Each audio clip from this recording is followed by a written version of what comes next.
Neat ಮರುಪರೀಕ್ಷೆಗೆ ತಡವಾಗಿ ಬಂದಿದ್ದಕ್ಕೆ ಅಭ್ಯರ್ಥಿಗಳು ಕಣ್ಣೀರಿಟ್ಟಿದ್ದಾರೆ.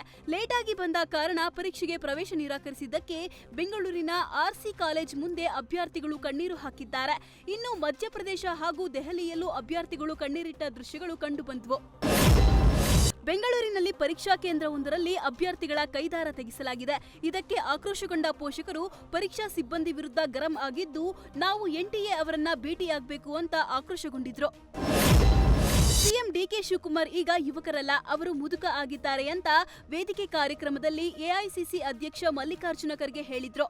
ಸಿಎಂ ಡಿಕೆ ಶಿವಕುಮಾರ್ ನೋಡಲು ಮಾತ್ರ ಯುವಕರಂತೆ ಕಾಣುತ್ತಾರೆ, ಆದರೆ ಅವರಿಗೆ ಈಗಾಗಲೇ ಮೊಮ್ಮಗು ಬಂದಿದ್ದು ವಯಸ್ಸಾಗಿದೆ. ನೂತನ ಕೆಪಿಸಿಸಿ ಅಧ್ಯಕ್ಷ ಬಿಕೆ ಹರಿಪ್ರಸಾದ್ ಹಾಗೂ ಶಿವಕುಮಾರ್ ಇಬ್ಬರೂ ಸಮಕಾಲೀನವರಾಗಿದ್ದಾರೆ ಅಂತ ಖರ್ಗೆ ಹೇಳಿದ್ರು. ಕಾಂಗ್ರೆಸ್ ಸಮಾವೇಶದಲ್ಲಿ ಸಿಎಂ ಡಿಕೆ ಶಿವಕುಮಾರ್ ಪರವಾಗಿ ಕಾರ್ಯಕರ್ತರು ಡಿಕೆ ಎಂದು ಘೋಷಣೆ ಕೂಗಿದ್ದಾರೆ. ಇದರಿಂದ ತೀವ್ರ ಗರಂ ಆದ ಖರ್ಗೆ ಘೋಷಣೆ ಕೂಗಿದವರನ್ನು ಯೂಸ್ಲೆಸ್ ಫೆಲೋ ಎಂದು ಗಲಾಟೆಗೆ ತೆಗೆದುಕೊಂಡರಲ್ಲದೆ, ಇಲ್ಲಿ ಯಾರು ಎಷ್ಟೇ ದೊಡ್ಡವರಾದರೂ ವ್ಯಕ್ತಿ ಪೂಜೆ ನಡೆಯುವುದಿಲ್ಲ, ಉಳಿದ ನಾಯಕರು ಇಲ್ಲಿಗೆ ಏನು ಕಡಿಸುವುದಕ್ಕೆ ಬಂದಿದ್ದಾರಾ, ವ್ಯಕ್ತಿಗಿಂತ ಪಕ್ಷ ದೊಡ್ಡದು ಎಂದು ವೇದಿಕೆಯಲ್ಲೇ ಗುಡುಗಿದರು. ಪರಿಷತ್ನಲ್ಲಿ ನಡೆದ ಅಡ್ಡಮತದಾನ ಕಂಡುಹಿಡಿಯಲು ಬಿಜೆಪಿ ರಾಜ್ಯಾಧ್ಯಕ್ಷ ಬಿವೈ ವಿಜಯೇಂದ್ರ ಆಣೆ ಪ್ರಮಾಣದ ಮೊರೆ ಹೋಗಿದ್ದಾರೆ. ಧರ್ಮಸ್ಥಳದಲ್ಲಿ 63 ಶಾಸಕರಿಗೂ ಆಣೆ ಪ್ರಮಾಣ ಮಾಡಿಸಲು ಸಿದ್ಧತೆ ನಡೆಸಲು ಬಿಜೆಪಿ ಶಾಸಕಾಂಗ ಪಕ್ಷದ ನಾಯಕ ಆರ್ ಅಶೋಕ್ ಜೊತೆಗೆ ವಿಜಯೇಂದ್ರ ಚರ್ಚೆ ಮಾಡಲಿದ್ದಾರೆ. ಇದಕ್ಕೂ ಮುನ್ನ ಗುರುವಾರ ಅಥವಾ ಶುಕ್ರವಾರರಂದು ಬಿಜೆಪಿ ಶಾಸಕಾಂಗ ಪಕ್ಷದ ಸಭೆ ನಡೆಯಲಿದೆ. ರಾಜ್ಯದಲ್ಲಿ ಅಡ್ಡಮತದಾನ ಆಗಿರುವ ವಿಚಾರಕ್ಕೆ ಕೇಂದ್ರ ಸಚಿವ ವಿ ಸೋಮಣ್ಣ ಪ್ರತಿಕ್ರಿಯಿಸಿದ್ದಾರೆ.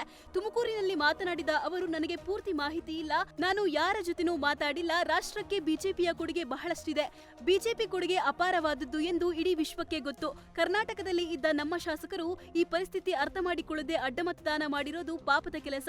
ಈ ಪಾಪದ ಕೆಲಸ ನಾವು ಯಾರ ನಿರೀಕ್ಷೆ ಮಾಡಿರಲಿಲ್ಲ ಅಂತ ಬೇಸರ ವ್ಯಕ್ತಪಡಿಸಿದ್ದಾರೆ.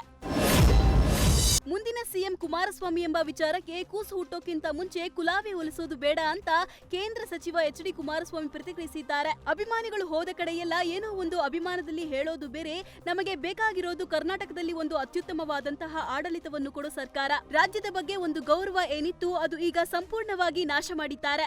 ಇವತ್ತು ಪುನಃ ಆ ರಾಜ್ಯದ ಗೌರವ ಪುನರ್ ಸ್ಥಾಪನೆ ಆಗಬೇಕು. ಉತ್ತಮ ಆಡಳಿತವನ್ನು ಕೊಡೋ ಸರ್ಕಾರ ಬೇಕು. ಮುಖ್ಯಮಂತ್ರಿ ಯಾರಾಗಬೇಕು ಏನಾಗಬೇಕು ಅಂತ ಭಗವಂತನಿಗೆ ಬಿಡೋಣ, ಇಲ್ಲವೇ ನಾಡಿನ ಜನತೆಗೆ ಬಿಡೋಣ ಅಂತ ಹೇಳಿದ್ದಾರೆ.